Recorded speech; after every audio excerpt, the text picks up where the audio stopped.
Assalamualaikum warahmatullahi wabarakatuh. Perkenalkan, saya seorang mahasiswa Universitas 11 April yang dimana saya berfakultas di Teknologi Informasi, berprodi Sistem Informasi 2B. Nah, saya di sini ingin mempresentasikan terkait ujian tengah semester Sistem Operasi yang didosen pengampu oleh Yayan Cahyan, Eskom Mkom. Nah, jadi langsung ke pembahasan saja. Berapa penting sih kita memilih sebuah sistem operasi yang tepat bagi perangkat Anda? Nah, ada beberapa poin yang dapat mempengaruhi, yaitu ada juga komparabilitas. Pastikan OS yang Anda pilih kompatibel dengan perangkat keras dan perangkat lunak yang ingin Anda gunakan. Pertimbangkan program aplikasi dan driver yang Anda perlukan, memastikan kompatibilitas dengan OS yang dipilih. Nah, yang kedua, yakni ada kebutuhan preferensi. Pilih OS yang sesuai dengan kebutuhan preferensi Anda. Pertimbangkan faktor seperti kemudahan, ada penggunaan, fitur, stabilitas, keamanan, dan performa. Jika Anda membutuhkan OS untuk bekerja, pertimbangkan fitur, keamanan, dan stabilitas. Jika Anda membutuhkan OS untuk bermain game, pertimbangkan performa dan kompatibilitas dengan game yang ingin Anda mainkan. Nah, ada juga biaya.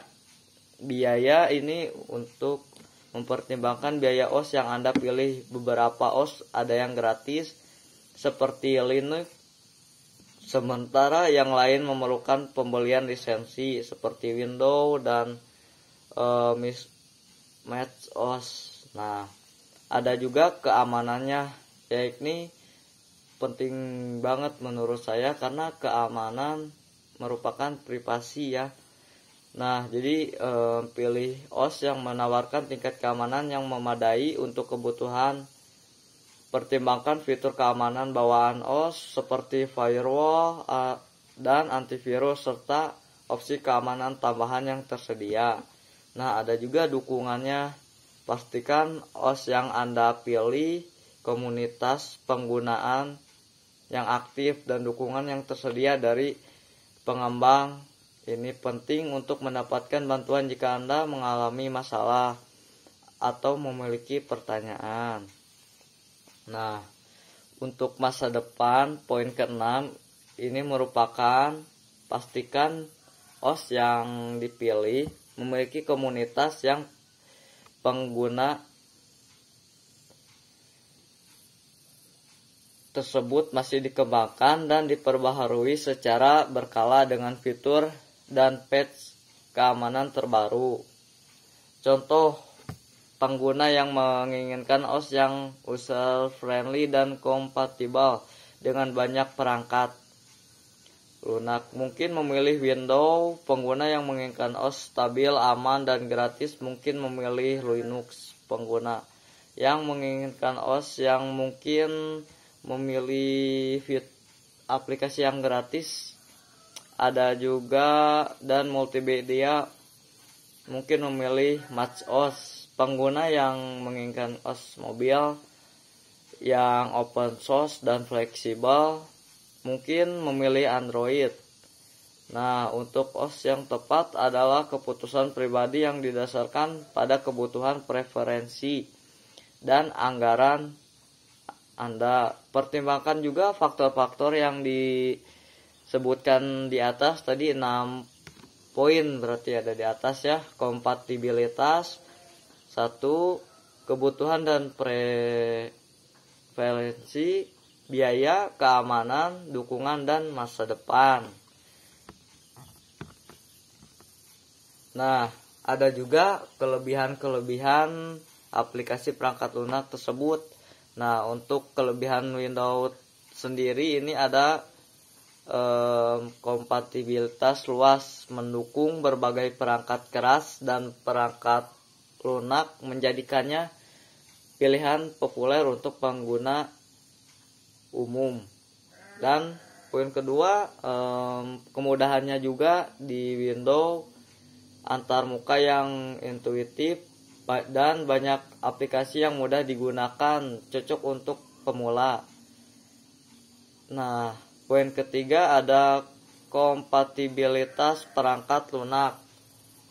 Banyak aplikasi yang populer tersedia di Windows, termasuk software, produktivitas, kreatif, dan hiburan. Nah, selanjutnya kelebihan dari perangkat lunak Linux.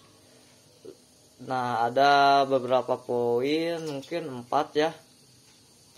Salah satunya open source, kode sumber terbuka memungkinkan pengguna untuk memodifikasi, mendistribusikan kembali keamanannya, dikenal lebih secara aman dari serangan virus dan malware dibandingkan dengan Windows.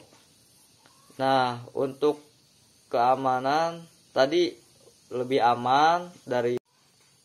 Nah, yang ketiga ya ini ada yang dinamakan customisasi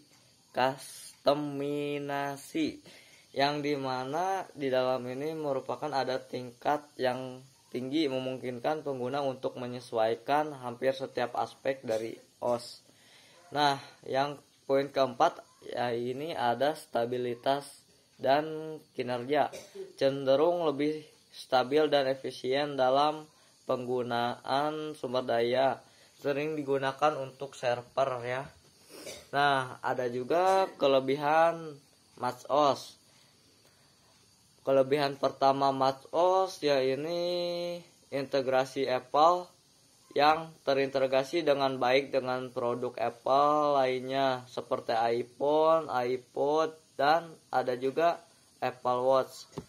Yang kedua juga kelebihannya desain dan antarmuka pengguna yang elegan dan intuitif dengan perhatian khusus pada desain. Yang ketiga keamanannya. Keamanan macOS ini bawaan yang kuat dan terlindungi dari banyak ancaman umum. 4 ada stabilitas dan kinerja. Yang dikenal stabilitas dari kinerjanya yang handal dalam lingkungan kreatif seperti desain grafisnya, video editing, dan musik. Nah, untuk kelebihan Android tersendiri ada 4, yaitu yang pertama open source berbasis AOSP memungkinkan produsen untuk memodifikasi OS sesuai kebutuhan. Yang kedua ada yang dinamakan customisasi. Di Android juga ada customisasi ya. Pengguna dapat dengan mudah mengkustomisasi perangkat mereka dengan berbagai launcher, widget, dan ROM custom.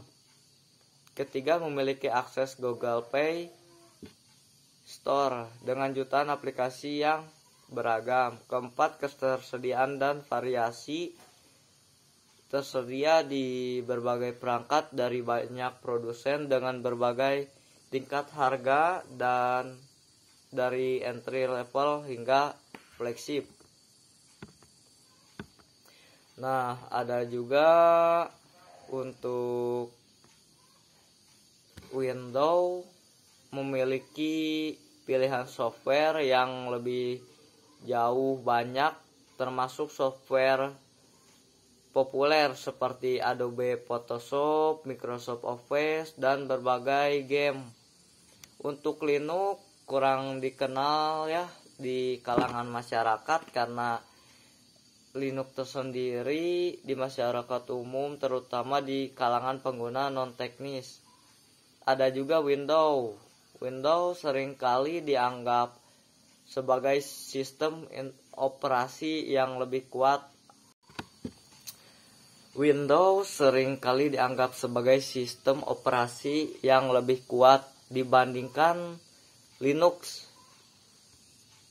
Nah, untuk selanjutnya ada yang dinamakan proses di dalam program ya. Nah, ini proses ada program yang sedang dieksekusi Proses juga merupakan unit kerja terkecil yang secara individual memiliki sumber daya dan dijadwalkan oleh sistem operasi.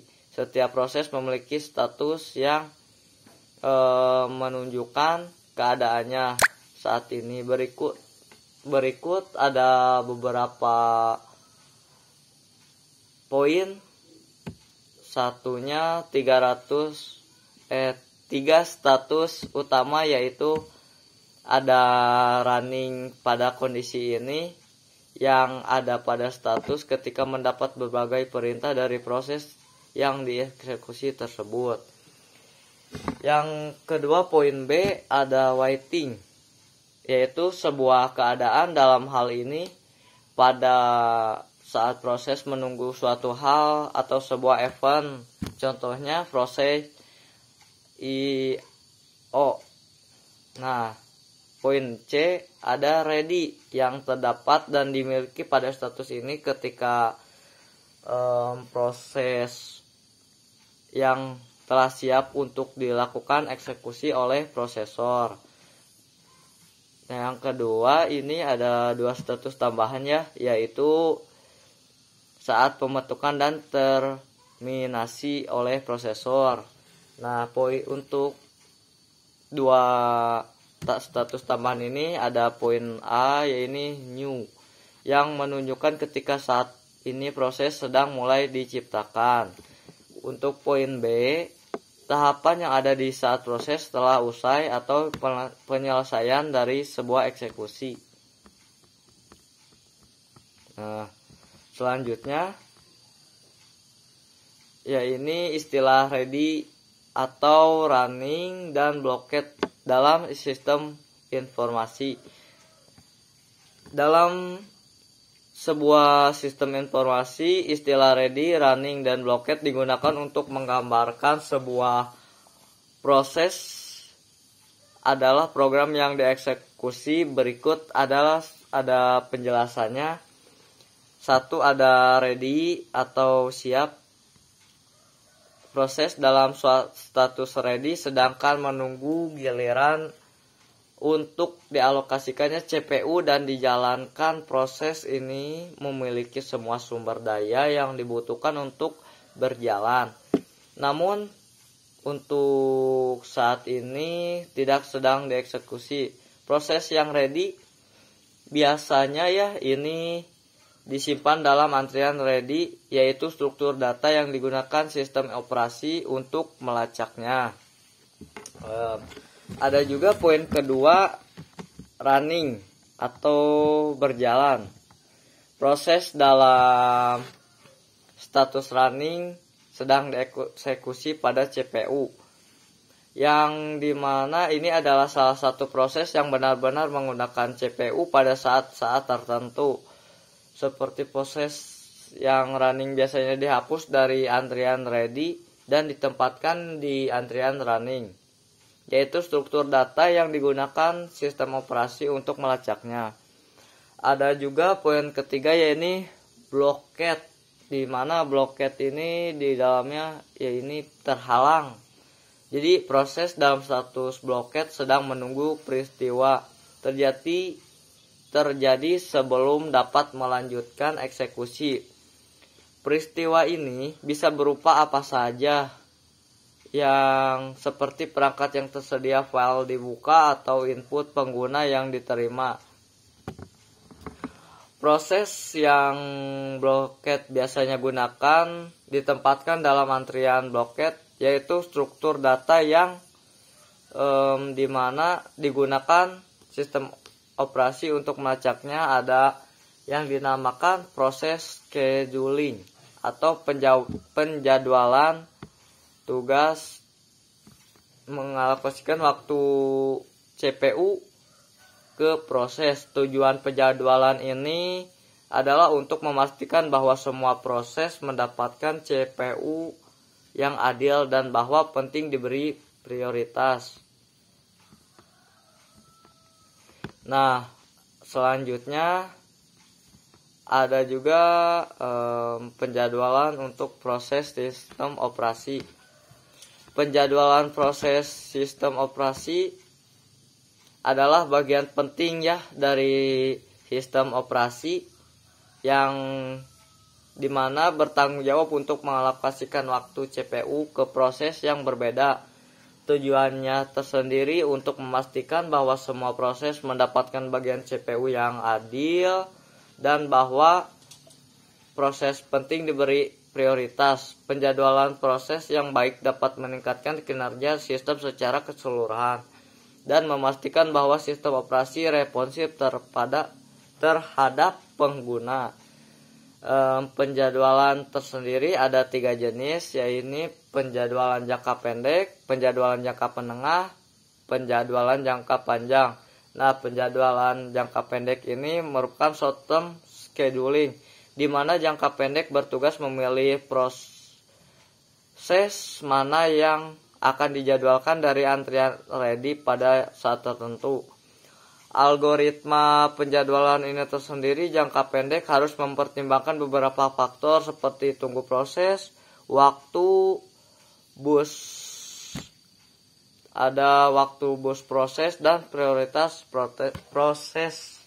Nah, ada juga poin kedua yang dinamakan proses jangka menengah atau medium term scheduling, yang dimana penjadwalan ini merupakan jangka menengah yang bertugas memindahkan proses memori dari memori utama ke memori sekunder seperti hard disk, dan sebaliknya. Hal ini dilakukan untuk mengolah memori utama dan memastikan bahwa ada cukup ruang untuk proses yang sedang berjalan.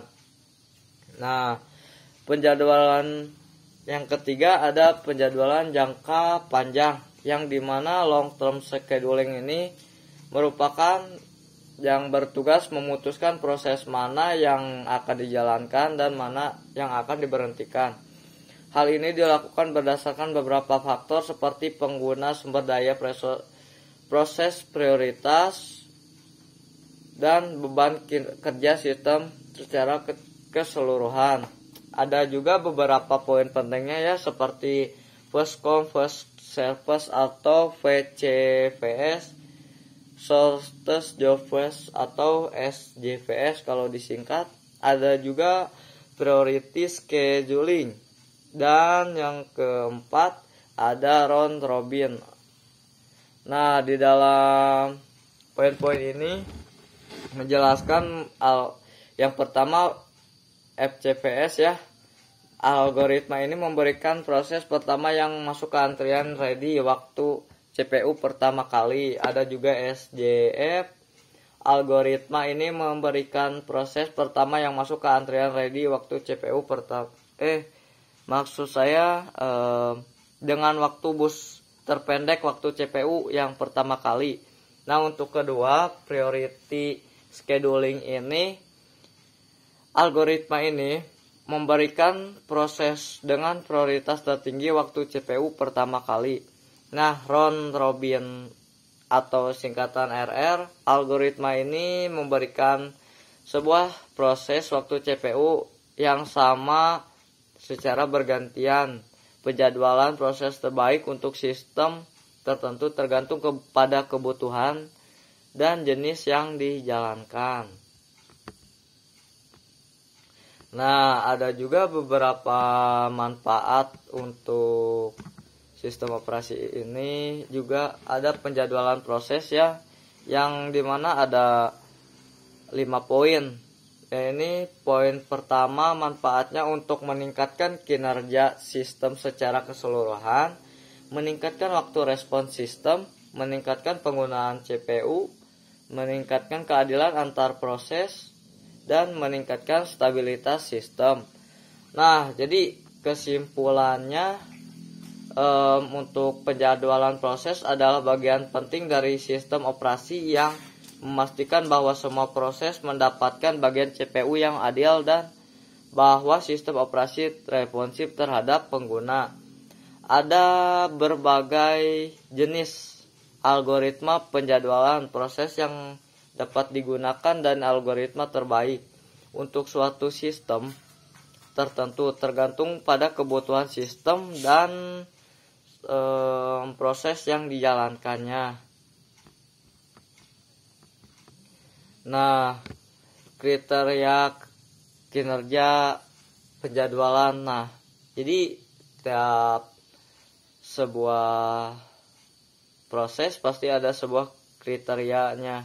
Nah, untuk kriteria kinerja ini ada beberapa poin, yaitu 6 poin. Yang pertama throughput, yang kedua turnaround time atau dapat disingkat TAT, yang ketiga waiting time yang dapat disingkat WT, dan keempat ada response time yang dimana waktu yang dibutuhkan untuk sistem operasi mulai merespon permintaan pengguna hingga proses terkait dengan permintaan tersebut selesai.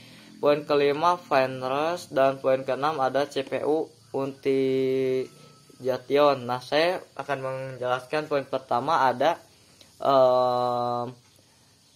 throughput ya, yang dimana jumlah proses yang diselesaikan per satuan waktu. Throughput yang tinggi menunjukkan bahwa penjadwalan proses efisien dalam menggunakan CPU. Nah, poin kedua TAT atau turnaround time, waktu yang dibutuhkan untuk menyelesaikan proses dari saat proses masuknya penjadwalan cepat hingga selesainya. TAT yang rendah menunjukkan bahwa penjadwalan ini dapat diselesaikan secara cepat prosesnya. Ada juga poin ketiga, yaitu waiting time atau WT, yang dimana waktu yang dihabiskan secara prosesnya dalam antrian ready sebelum dialokasikan ke CPU. WT yang rendah menunjukkan bahwa penjadwalan proses adil dalam memberikan waktu kepada proses CPU kepada prosesnya. Nah, poin kelima finance atau penjadwalan proses yang adil memastikan bahwa semua yang mendapatkan bagian CPU yang sama terlepas dari jenis proses atau penggunanya. Finance yang tinggi menunjukkan bahwa penjadwalan proses tidak memihak. Nah, untuk poin keenam ada CPU intelligence. Nah, penjelasan ini presentasi waktu CPU yang digunakan untuk menjalankan proses intelligence yang tinggi menunjukkan bahwa jadi si penjadwalan ini lebih efisien dan dalam menggunakan CPU. Nah, untuk penjadwalan juga ada yang dinamakan FIFO atau first in first out, yang dimana penjadwalan ini dikenal sebagai FCPS.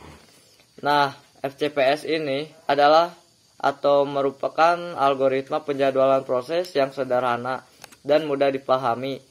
Algoritma ini bekerja dengan cara memberikan proses pertama yang masuk ke antrian ready waktu CPU pertama kali. Ada beberapa cara kerjanya dalam penjadwalan FIFO ini.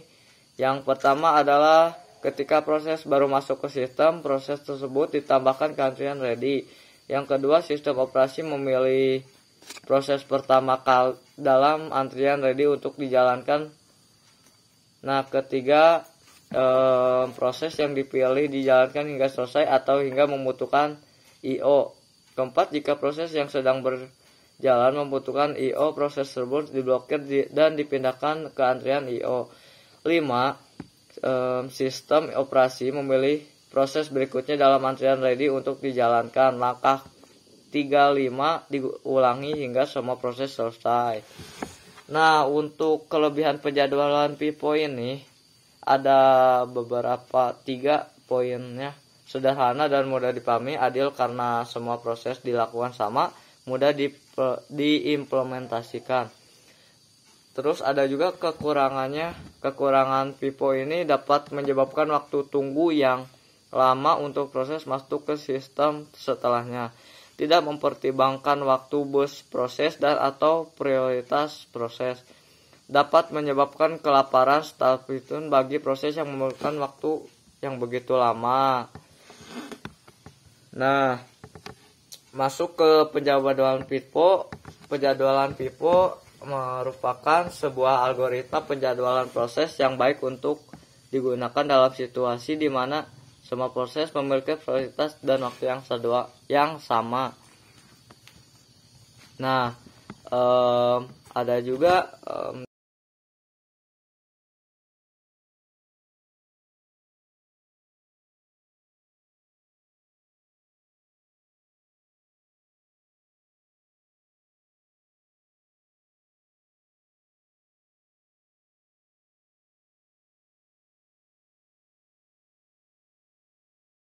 diketahui terdapat 5 antrian proses, yaitu P3, P2, P5, P4, P1 dengan lama proses berurutan 5, 2, 3, 10, 16, 4. Maka grandchatnya sehingga dimulai dari 0, kemudian 5, selanjutnya ditambah 2, 3, 10, 16, dan 4. Maka sehingga hasil dari grandchatnya adalah 0, 5, 28, 38, 54, dan 58. Selanjutnya untuk waiting time dimulai dari P3 yaitu 0, P2 yaitu 5, P5 yaitu 28, P4 yaitu 38, dan P1 yaitu 54. Kemudian untuk average waitingnya kita tambahkan saja yang ada di waiting, yaitu 0 tambah 5 tambah 28 tambah 38 tambah 35, yang dimana dibagi 5 total antriannya. Maka hasilnya 125. 125 ini dibagi 5 yaitu 25 untuk average waiting time-nya. Cukup sekian dari saya tentang presentasi mengenai ujian tengah semester ini. Wassalamualaikum warahmatullahi wabarakatuh.